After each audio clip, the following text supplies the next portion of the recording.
નમસ્કાર ખેડૂત મિત્રો, હું શ્રીનાથનું સંકેત નામનું જે આપણું સીટ છે એના પ્લોટમાં ઊભો છું. મોટા ઘણા ગામ છે, તાલુકો તળાજા છે, ખેડૂત નાનુભાઈ છે. તો આ પ્લોટની તમે વાત કરો તો એનું જે બે લાઈન વચ્ચેનું અંતર છે એ 6.5 ફૂટ છે. બે છોડ વચ્ચેનું અંતર છે એ 2 ફૂટ જેવું છે. 1 મહિનાનો કપાસ છે. આ જે ગ્રોથ તમે જોઈ રહ્યા છો એ 1 મહિનાનો છે.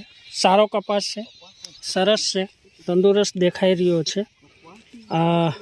આમ તમે જુઓ તો એમાં થોડી કીડી જોવા મળી રહી છે.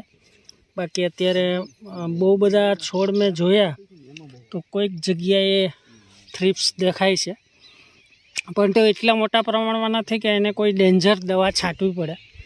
અત્યારે જો સ્પ્રે કરવાની ગણતરી હોય તો 1500 ppm નેમ ઓઇલ અને બુવેરિયા બાસિયાના નામનો પાવડર જે આવે છે, અથવા તો એ લિક્વિડમાં પણ આવે છે, એનો જો સ્પ્રે કરી દેવામાં આવે તો કપાસ સારો થાય. કારણ કે હવે આવતા સમયની અંદર એટલે 2025 પછી લોકો મોટાભાગે મોનોનો સ્પ્રે કરતા, તો મોનો હવે વિદાય લઈ રહ્યું છે અને મોનો છાંટવું ન જોઈએ.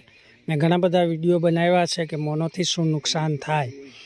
તો દોસ્તો, અત્યારે જો કોઈ તમારે કપાસમાં પહેલો સ્પ્રે કરવાની ગણતરી હોય તો 1500 ppm નીમ ઓઇલ અને બુવેરિયા બાસિયાના લિક્વિડ અથવા પાવડર ફોર્મમાં જે બી તમને મળે એનો એક ઘાટો સ્પ્રે કરી દેવો જોઈએ.